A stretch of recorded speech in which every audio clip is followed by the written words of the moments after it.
Good evening. Christopher Luxon survived once again, but Chris Penk, the MP who launched a leadership challenge against him, has lost his ministerial portfolios.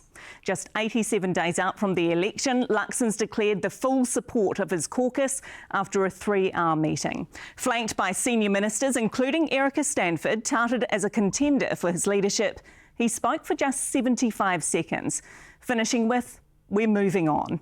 He took no questions from media, while his MPs remained tight-lipped about details of a confidence vote behind closed doors.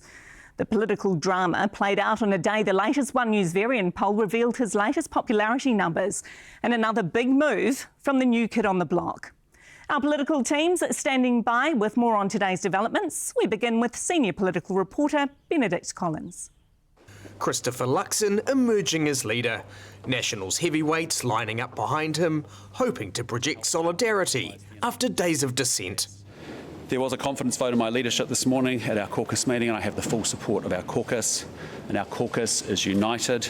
He'd summoned his MPs to Wellington to address disunity and division, 87 days out from the election. It's also an opportunity to frame the choice for voters, which is crystal clear on November the 7th.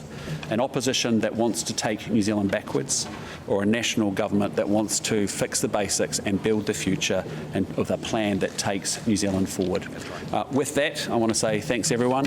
We're going back to work and we're moving on. Thank you very much. Walking off after a 75-second speech, not taking questions, not providing answers as to why they just had to spend 3 hours in caucus debating his leadership. There was speculation Christopher Luxon could be toppled by disgruntled MPs. Will you vote for him tomorrow? I am going home to see my wife and my children. Why can't you say you have confidence in the Prime Minister, Erica? Are you encouraging him to resign? That's not a no. The suggestion Erica Stanford could replace Luxon, shot down by some. She's a good friend of mine, but she's not a Prime Minister. The Prime Minister clearly had the numbers in the end. His MPs emerged with a number 2. Look, we're 100% behind our Prime Minister, Christopher Luxon. We're not just united, we are 100% behind our leader. As I said, we are united 100% behind our leader. Absolutely 100%. Prime Minister has 100% support. Did you vote for him? Caucus. Oh, it is very exciting. We are 100% united behind our Prime Minister. It's so exciting. Strange then, given they're 100% united, that it's the second time in 4 months they've voted on whether to keep him as leader. The National Party is clearly in total disarray. They are in no fit state to provide the sort of leadership that the country needs. The National Party might not have been able to get rid of Christopher Luxon. New Zealanders can on the 7th of November. An alleged coup instigator quizzed by One News at the airport. Were you part of the group that voted or that plotted against Luxon today? No, well, number one, we don't talk about what happens in caucus, but I'm really pleased with the result. Do you expect to keep the defence portfolio? And those decisions are for the Prime Minister. How do you remain resilient as a leader facing pressure from a caucus like this? We've got a big mission and purpose. We've got to get this country turned around. That's what we're going back to work to do. So thanks for your time. Have a great day. Any message to New Zealanders? A National Party in desperate need of getting back on track. No, my Benedict, what more can you tell us about the sacking of the Defence Minister, Chris Penk? Yes, well, after listening to the Prime Minister and all those National Party MPs saying all afternoon that they were 100% united, shortly before 5 p.m. today, we got a statement from the Prime Minister saying that he had sacked Chris Penk as a Defence Minister.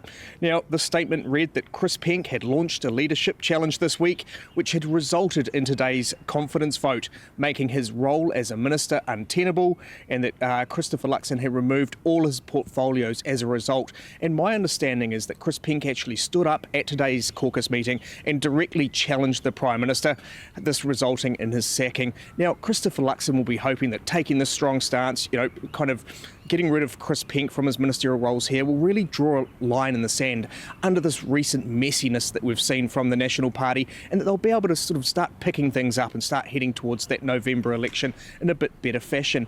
But as another National Party minister, Mark Mitchell, told us at the airport today, he said, look, National would be naive to think that this isn't going to hit them in the polls. He said it's absolutely essential that they bounce back really quickly from this, and they're going to have to with the election just 87 days away now. Mahi, thanks Benedict. Christopher Luxon's second leadership survival has been called unprecedented. Political reporter Sophie Trigger has more on today's developments. Caucus colleagues rushing to Wellington for an emergency leadership showdown, casting their second confidence vote in 4 months, with some calling it unprecedented. I thought it was a very risky strategy that Prime Minister Luxon carried out here, but it obviously paid off, maybe because there wasn't an alternative ticket. But arguing round 3 is unlikely. Everyone must know now, they've had 3 hours of talking about it in their caucus, that this can't happen again, or else they really are toast. Opposition parties seeing it differently. The Prime Minister got to have a chill, nice lunch for 3 hours with his caucus members, in which they came out and told us all, don't worry guys, it is all good. I think we can clearly see the reality of what's happening. I think New Zealanders have a pretty good BS radar. Oh, I think a bit of a circus, but caucus likes them. I don't think the country does. And this former party leader with a warning. This makes it harder for the Prime Minister, and clearly the divisions remain within the National Party caucus. The electorate is largely going to vote on the things that the electorate always does. Do they feel better off than they were 3 years ago? We asked voters in the Prime Minister's electorate of Botany. It was a good result. Yeah, he's a good man. The problem a lot of people have is he's not out there with the personality. He's business. And that's what you want. I don't know too much about him. I guess he's all right. Yeah, he's suitable for that Prime Minister position. I know him personally, I know Simeon personally. They're awesome people. No one can ever please everybody. We've all got different personalities, haven't we? I think he's the right man. The right man or not, this former MP says the damage is done. Looking forward, the team basically has to hang together now, right through to the election, or else they hang separately. Luxon hanging in there, maintaining leadership for now. OK, Sophie, what's the reaction from National's coalition partners, ACT and New Zealand First?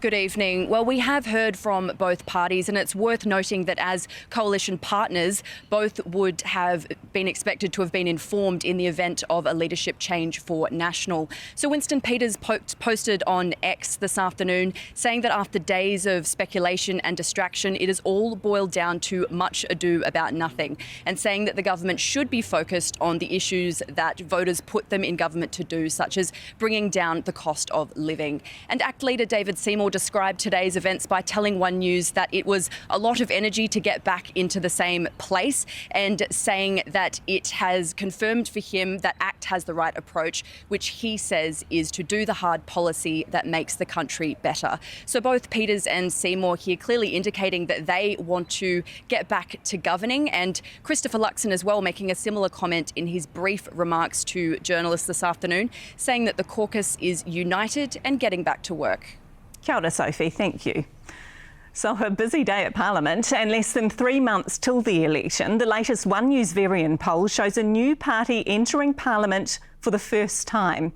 Let's bring in Jack Tame, who's got the numbers for us. Kia ora, Melissa. Our pollsters were in the field until yesterday, so this takes in much of the speculation about the Prime Minister's support from the last few days. But if anything, this poll actually shows the major parties stagnating and the smaller parties making the biggest move. So have a look. Labour is polling the highest on 30%, but dropping again, so down 2 points. National is steady on 29%, unchanged since June. The Green Party is at 12%, down 1. And now we get some bigger swings. So ACT is on the rise, up 3 points to 9%.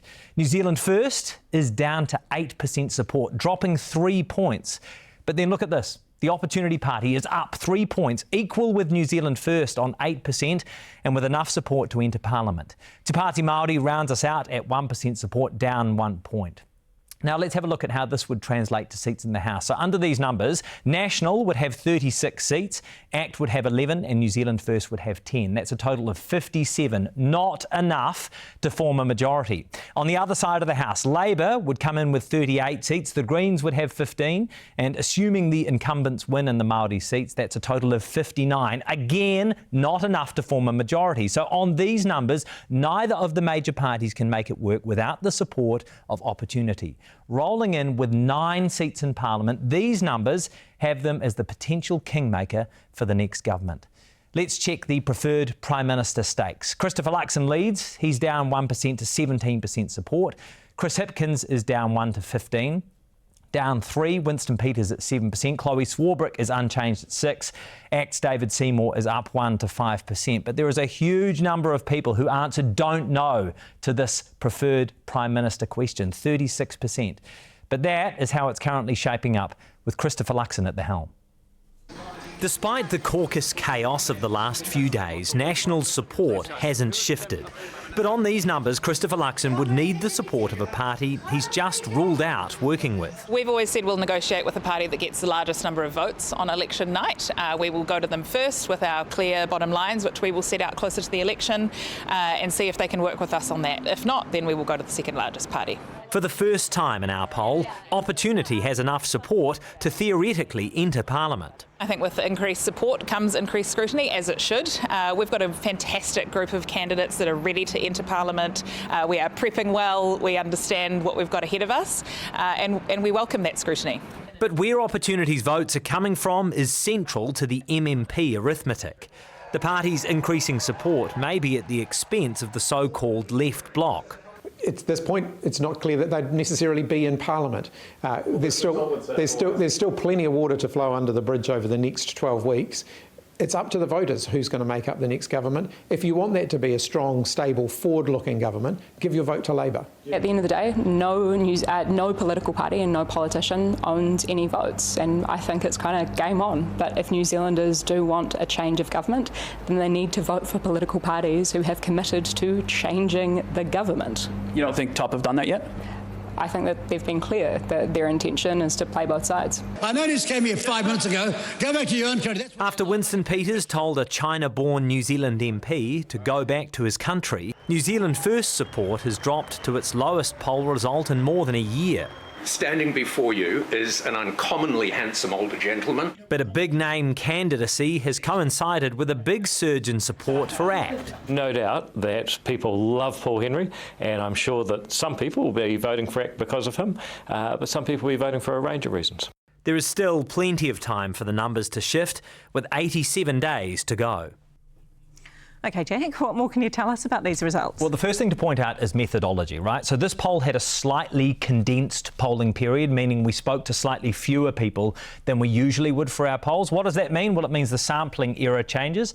Not sure if you remember Year 12 statistics, but basically the way the sampling error works, the higher the party polls, the greater the potential sampling error. So the absolute maximum change from our regular polls would go from a sampling error of 3.1% to 3.4%. A small change, but a change.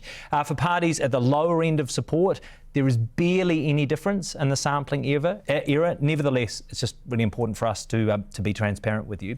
The other thing is the undecided. So when we polled 6 weeks ago, 14% of respondents either wouldn't tell us who they would support or said they didn't know when it comes to the party vote. That number has dropped to 11% in this poll. And usually in the lead up to the election, we would expect it to drop a little more. I know you've been poring over the numbers this afternoon, so what's your main takeaway? Well, the thing we're always looking for is the trend, and I think the trend is crystal clear. There is widespread dissatisfaction with the status quo. And when I say the status quo, I don't just mean the governing parties, I mean parties across Parliament. And it's extraordinary to consider Opportunity, right? A party that has never been in Parliament. Compared to the poll this time last year, they've increased their support 600%. And that is happening at the same time that the combined support for National and Labour, traditionally the two biggest parties, continues to sink. So our last poll 6 weeks ago set a new record low for their combined vote.